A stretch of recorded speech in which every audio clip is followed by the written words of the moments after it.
Hello everyone, welcome to well next Pharma. আজকে আমরা আলোচনা করব ছাত্রছাত্রীদের নিয়ে। ছাত্রছাত্রীরা প্রায়শই চিন্তা করে যে কি করে ভালো রেজাল্ট করবে, এবং এটা অবশ্যই একটা আমাদের চিন্তার ছাত্রছাত্রীদের চিন্তার একটা মূল বিষয়, ভালো রেজাল্ট কিভাবে করা যায়। আজকে আমরা আলোচনা করব কিভাবে ভালো রেজাল্ট করা যায়। এই বিষয়ে আলোচনার জন্য আমাদের মধ্যে উপস্থিত রয়েছেন বিশিষ্ট নিউরোসাইকিয়াট্রিস্ট ডক্টর জাকির হোসেন লস্কর মহাশয়। ডাক্তারবাবু, আপনাকে স্বাগত। আজকে আমরা ডাক্তারবাবুর কাছ থেকে জেনে নেব যে আমাদের ছাত্রছাত্রীরা কিভাবে পরীক্ষায় ভালো রেজাল্ট করতে পারে। তো আপনি যদি আমাদের একটু বলেন, আমাদের ছাত্রছাত্রীদের একটু বলেন যে কিভাবে পরীক্ষায় ভালো রেজাল্ট করা যায়।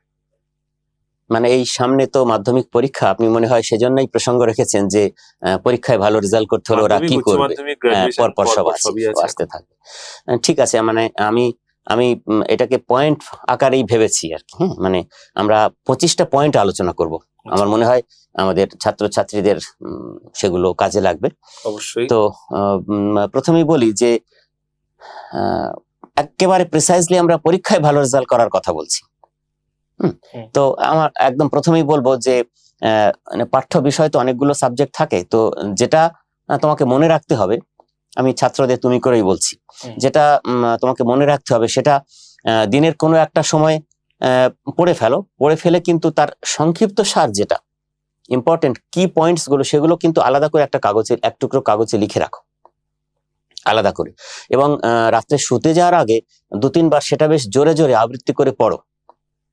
তারপর রিল্যাক্সড হয়ে বিছানায় যাও।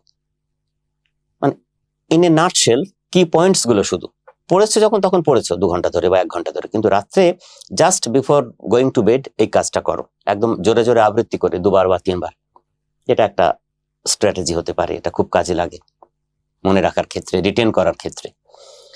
এরপর আসবে যে বিষয় শিখতে হবে তোমাদের, তার সাথে যদি তোমরা আমরা বলি যে আমাদের তো 5টা ইন্দ্রিয়, এই যে পঞ্চ ইন্দ্রিয়কে যদি সমন্বয় করতে পারি তাহলে কিন্তু শিখতে অনেক সুবিধা হবে।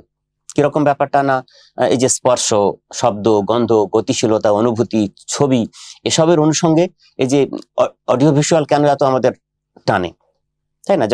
আমরা এই যে পাওয়ার পয়েন্ট প্রেজেন্টেশনে কেন দেখাই, বা আমরা বোর্ড ওয়ার্ক কেন করি, শুধু তো মুখে বলি না, শেখানোর সময় টিচাররা কেন করেন না, ভিজুয়ালাইজ করাতে পারলে কিন্তু বেশি রিটেনশন ক্যাপাসিটিটা ছাত্রদের বাড়ে।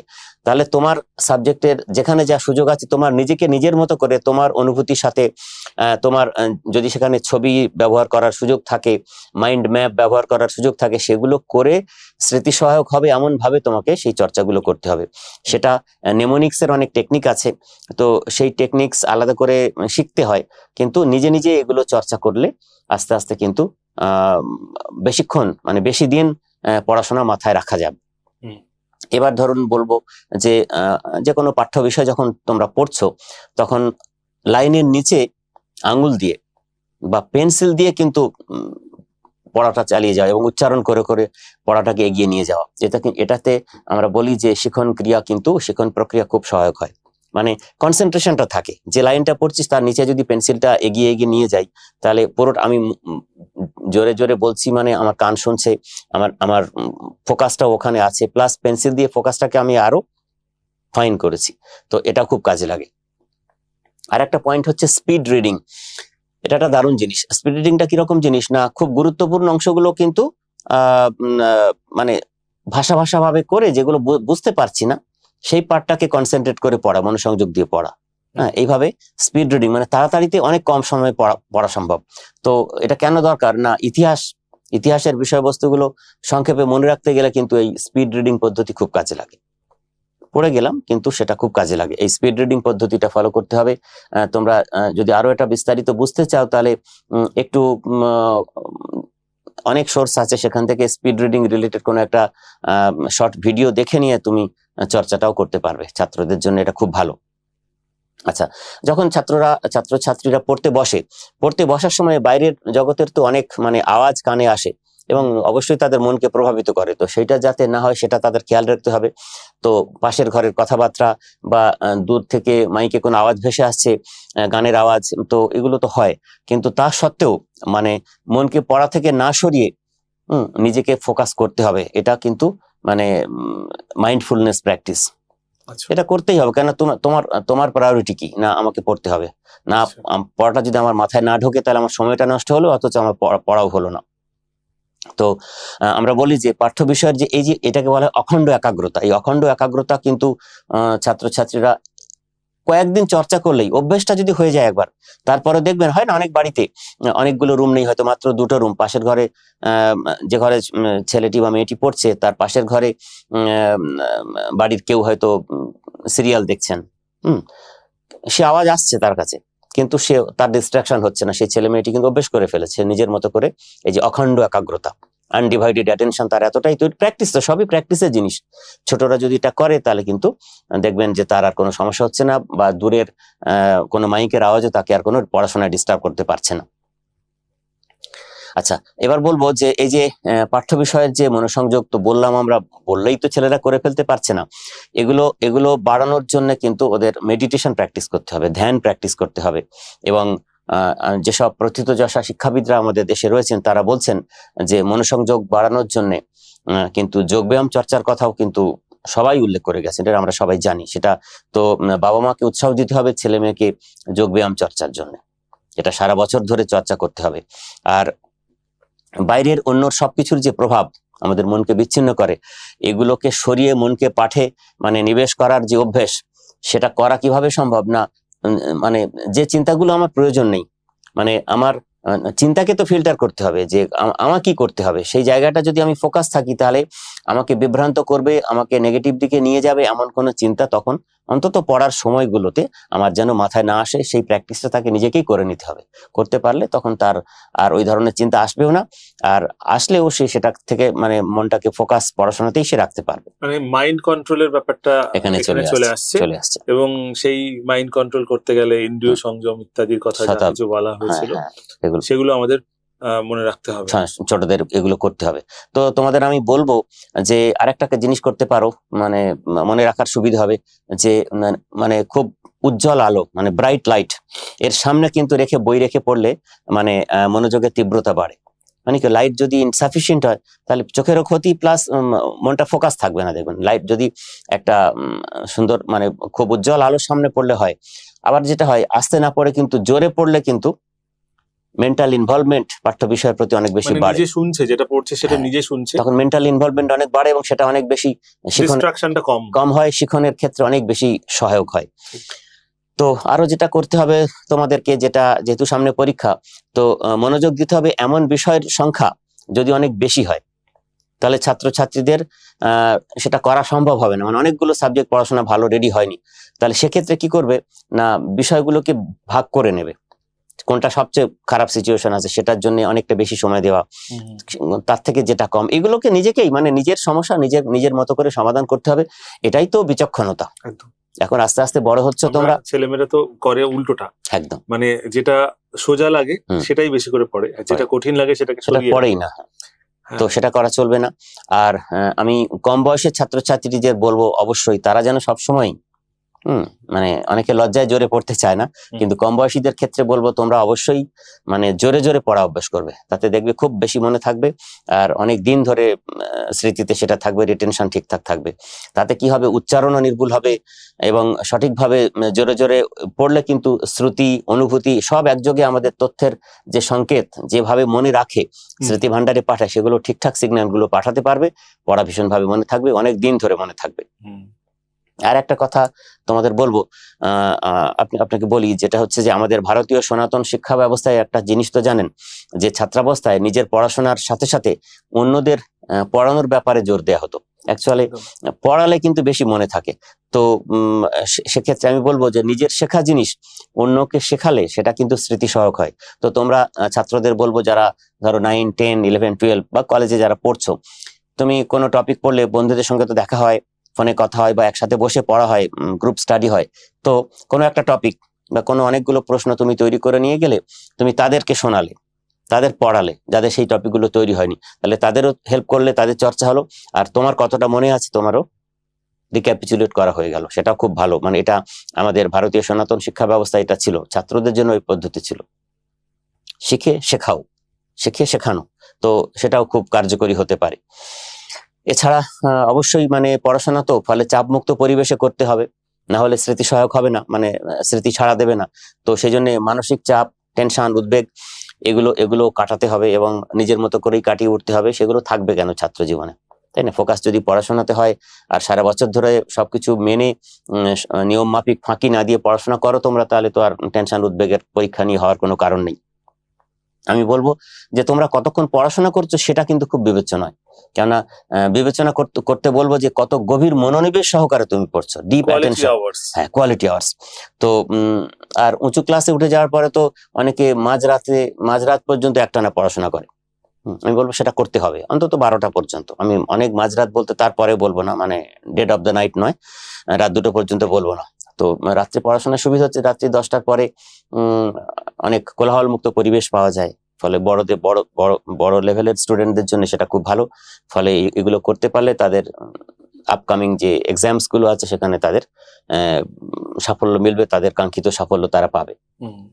আর একটা তোমাদের জন্য বলবো যে যে বিষয় কঠিন মনে হয়, এটা একদম ভয় না পেয়ে সেই বিষয়টাই, যেটা একটু আপনি একটু আগে বলছিলেন যে সেটাই ভয় পায়, ওরা পড়ে না, তো ভয় না পেয়ে সেটা অল্প অল্প করে দিনের বিভিন্ন সময়ে বারবার করে পড়ো, তাহলে আস্তে আস্তে মাথায় ঢুকবে এবং তখন রিটেনশন ক্যাপাসিটিটাও বাড়বে আস্তে আস্তে সেই টপিকগুলোর। এবং যখন মনে হবে যে হ্যাঁ আমি পারছি, তখন আরো দ্বিগুণ উৎসাহে সেটা পড়তেও ইচ্ছে করবে। তো অপছন্দের বিষয় তাহলে এড়িয়ে যাওয়া চলবে না, কখন এড়িয়ে যাওয়া চলবে না।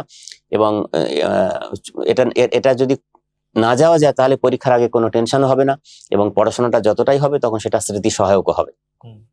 আর একটা কথা আমি বলবো এই প্রসঙ্গে, যেটা হচ্ছে সাহিত্য, বিশেষ করে কবিতা, এটা পড়ার সময়, যদি কবিতা তো পড়তে হয় বাংলা ইংরেজিতে, তো মর্মার্থ বোঝার উপরে জোর না দিয়ে নির্ভুল উচ্চারণে আগে প্রথমে পড়ে মুখস্থ করে নাও, তারপরে মর্মার্থ বোঝো।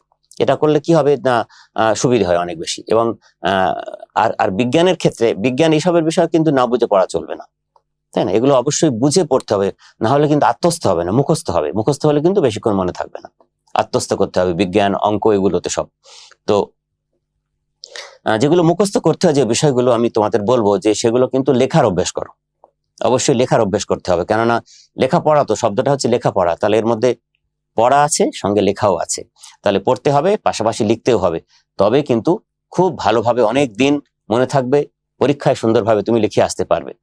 আর লেখার অভ্যাস করলে আরো একটা জিনিস হবে যে বানানের যে ভুল ত্রুটি হচ্ছে সেটাও তুমি সংশোধন করে নিতে পারবে, বুঝে নিতে পারবে কতটা ভুল ত্রুটি হচ্ছে, তাহলে সেই বানানগুলো আবার নতুন করে ঝালিয়ে নিতে পারবে। এটা করতে হবে। কঠিন পাঠ্য বিষয়ের কথা বলছিলাম, তো এটা তো ছাত্রদের ভয়, তো অবশ্যই ভয় পেলে চলবে না, কেননা শিখতে যখন হবে তাহলে বিষয়টাকে ভালোবেসেই শিখতে হবে সব সময়। তাহলে সাহায্য নিতে হবে। তুমি হয়তো একটা সাবজেক্টে দুর্বল, কিন্তু তুমি আরো তো 5টা সাবজেক্টে অনেক স্ট্রং, তাহলে যেটা দুর্বল সেখানে তোমার সহপাঠীদের সাহায্য নাও, শিক্ষক মহাশয়দের সাহায্য নাও। অনেকে তো আজকাল টিউটর রেখে ক্লাস করেন বা কোচিং সেন্টারে গিয়ে নেন, তাহলে সাহায্য নাও। সাহায্য নিয়ে মোট কথা তোমায় ভালোবাসা দিয়ে সেই সাবজেক্ট যেটা তোমার কাছে কঠিন মনে হচ্ছে সেটাও তোমাকে পড়ে ফেলতে হবে, কেননা ভয় উদ্বেগ এটা কিন্তু কখনোই স্মৃতি সহায়ক নয়, যেটা আমাদের ছোটদের বুঝতে হবে। আচ্ছা, এবার বিষয়বস্তুর সাথে যেসব মানে ছবি যায়, ম্যাপ যায়, চার্ট, তথ্যগুলোকে যাতে স্মৃতি ভান্ডারে রাখতে সাহায্য করে, সেইগুলো দিয়ে আমরা যদি পড়াশোনা ছাত্ররা করে তাহলে কিন্তু মনে রাখার অনেক সুবিধা হবে। এবং অনেক সময় ইনফরমেশন বক্স আমরা বলি বা ফ্লো চার্ট বানিয়ে নিতে বলি, ইনফরমেশন বক্স, ফ্লো চার্ট এগুলো বানিয়ে নিয়ে পড়াশোনা করলে কিন্তু মনে রাখতে অনেক বেশি সুবিধা হবে এবং তাতে তোমাদের রিটেনশন ক্যাপাসিটি অনেক বাড়বে। যখন পড়াশোনায় মন বসে, দিনের যে সময়টা তোমার বসে বলে তুমি মনে করো, সেখানে এক নাগাড়ে তুমি অনেকক্ষণ পড়ে নাও। এমনটা নয় যে আধ ঘন্টা পড়ে চলে গেলে কোথাও দরকার নেই, সেখানে তুমি 4 ঘন্টাও পড়তে পারো, ওই পোমোডোরো টেকনিক ফলো করে, যে 30 মিনিট পড়ো, 5 মিনিট ব্রেক নাও, আবার 30 মিনিট পড়ো। যে সময়টা তোমার মন বসে পড়ো। আর যদি মন না বসে, তাহলে শুধু শুধু বই সামনে নিয়ে বসে থাকার কোনো মানে নেই, তাই না? অনেক সময় হয় না যে পড়তে বসলেই ঘুম পেয়ে যাচ্ছে বা ঝিমুনি আসছে, তাহলে পড়া চালিয়ে গিয়ে তো লাভ নেই, সেই সময় পড়ার দরকার নেই, বরং শেষটা তুমি ঘুমিয়ে নাও, নিয়ে আবার রিজুভিনেট হবে, তারপরে আবার পড়তে বসো। কেন, পড়া সত্যি এমন একটা জিনিস, এটা যদি মাথায় না ঢোকে তাহলে শুধু শুধু ঘড়ি অ্যালার্ম দিয়ে রাত জেগে কোনো সময় নষ্ট করার কোনো মানে নেই। সেটা বুঝে খুব প্রুডেন্ট ডিসিশন নিজের নিতে হবে, যাতে কোন সময়টা কতটা পড়বো, কোন সাবজেক্ট পড়বো, সেগুলো তুমি যদি নিজে নিজেই তোমরা ঠিক করো, তাহলে দেখবে সারাদিনের সময়গুলো, টাইম ম্যানেজমেন্ট খুব ইম্পর্টেন্ট। কেন তোমাদের জীবনের মানে আমরা বলি প্রাইম টাইম ছাত্র জীবনে, সেটা তোমরা মানে সময়ের মূল্যটা যদি ঠিকভাবে দিতে পারো, তাহলে কিন্তু পড়াশোনাটা অনেক ভীষণ ভালোভাবে হবে। আর সবসময় আরো বলবো যে, কেননা আমরা আলোচনা করছি পরীক্ষায় ভালো রেজাল্ট করার, তো আমি বলবো যে পরীক্ষার অনেক দিন আগে, মানে অন্তত 2 মাস আগে কি 1 মাস আগে সব সিলেবাস শেষ করে নেবে তোমরা। অবশ্যই করবে, সারা বছর যারা পড়াশোনা করে তাদের সেটা হয়, তো সেটা শেষ করে নিতে হবে। এবং তারপরে শুরু করবে কি না বিষয়ভিত্তিক রিভিশন, যেটাকে আমরা সায়েন্টিফিক রিভিশন মেথড বলি। তো মানে প্রত্যেক বিষয়ের যে সম্ভাব্য প্রশ্ন সেগুলো মুখস্থ করতে হবে, তারপরে লিখে সেগুলো তৈরি করবে তোমরা। এবং পাঠ্য বিষয় মনে থাকছে না ভেবে অযথা টেনশন করবে না। এই যদি বিষয়ভিত্তিক জিনিস মুখস্থ করে নি, তারপরে বারবার 1 বার 2 বার যদি লেখা হয়, তাহলে কিন্তু কনফিডেন্স চলে আসবে যে হ্যাঁ এটা আমি পারি। আর অনেকে কি করে, পরীক্ষার প্রস্তুতি ঠিকঠাক হয়নি বলে মানে পরীক্ষার দিন 15 আগে থেকে এক নাগাড়ে রাত জেগে অনেক পড়াশোনা চালিয়ে যায়, সেটা একদমই করা উচিত নয়। আমি সবসময় বলবো যে সারা বছর ধরে স্টাডি প্ল্যান করে পড়াশোনা করতে হবে তোমাদের সবাইকে, কেননা পরীক্ষা সামনে চলে এসছে। এখন যদি এরকম এক নাগাড়ে রাত 2টো পর্যন্ত পড়াশোনা করতে গিয়ে যদি হঠাৎ করে শরীর অসুস্থ হয়, তাহলে কি হবে? 2 দিন অসুস্থ থাকা মানে অনেক সময় অপচয় হয়ে গেল, তুমি আরো কোপ আপ করতে পারবে না। তাহলে পরীক্ষার আগে পরীক্ষার সম্ভাব্য ফলাফল নিয়ে যে উদ্বেগ, এগুলো মনের চাপ বাড়িয়ে তুলবে, সেগুলোও করা চলবে না। তাহলে সহজ পথ হচ্ছে সারা বছর ধরে পড়াশোনা করা, কোনো ফাঁকি দেওয়া চলবে না। এবং আরো বলবো যে মানে ধরো তোমাদের যেটা মানে পাঠের যে অংশটা তোমায় আত্মস্থ করতে হবে, মানে করেও ফেলেছো হয়তো, সঙ্গে সঙ্গেই মানে কিছুক্ষণের মধ্যে আবার একটা দ্বিতীয় বিষয় নিয়ে যদি তুমি পড়তে শুরু করো না, তাহলে দুটো মানে মেমোরি স্টোরেজে সংরক্ষণে অনেক বাধা হয়ে দাঁড়াবে আগেরটা। তাহলে তার মাঝে একটু ব্রেক দরকার। সেই সময়টা কিন্তু কিছু কাজ মানে একটু ব্যায়াম করে নেওয়া যেতে পারে, একটু গল্প করে নেওয়া যেতে পারে, একটু গান শুনে নেওয়া যেতে পারে, কিছু একটু খাবার খেয়ে নেওয়া যেতে পারে, একটু গ্রিন টি সঙ্গে একটু ড্রাই ফ্রুটস বা একটু বিস্কিট এসব খেয়ে নেওয়া যেতে পারে পড়ার ফাঁকে। কেন ছাত্রদের তো অনেকক্ষণ ধরে পড়তে হয়, এগুলো তোমরা যদি করো তাহলে খুব ভালো হবে। আর একটা জিনিস বলি যে মানে ধরেছি যখন এই প্রশ্নটা আজকেই মুখস্থ করে ছাড়বো, এই ভাবনাটা না ভেবে যে একটু একটু করে করা, মানে একদিনে না করে পরপর 2-1 দিন 2-3 দিন ধরে যদি আস্তে আস্তে পড়া যায়, তাহলে সেটা অনেক বেশি স্মৃতিতে তাড়াতাড়ি স্টোর হবে। আর ক্লাসের পড়ার কথা বলবো যে মানে আমরা ভাবি যে যা হচ্ছে হয়ে যাক, বাড়িতে গিয়ে পড়বো, কিন্তু ক্লাসের পড়াতেই শিক্ষক মহাশয় আজকাল অনেকেই খুব ভালোভাবে পড়ান, যারা ভালো শিক্ষক, তো তাদের ক্লাস এমন করে শুনবে, দরকারি জিনিসগুলো তখনই সঙ্গে সঙ্গে নোট করে নেবে ছোট ফর্মে, যাতে বাড়িতে গিয়ে সেটা ইলাবোরেটলি পড়তে পারো।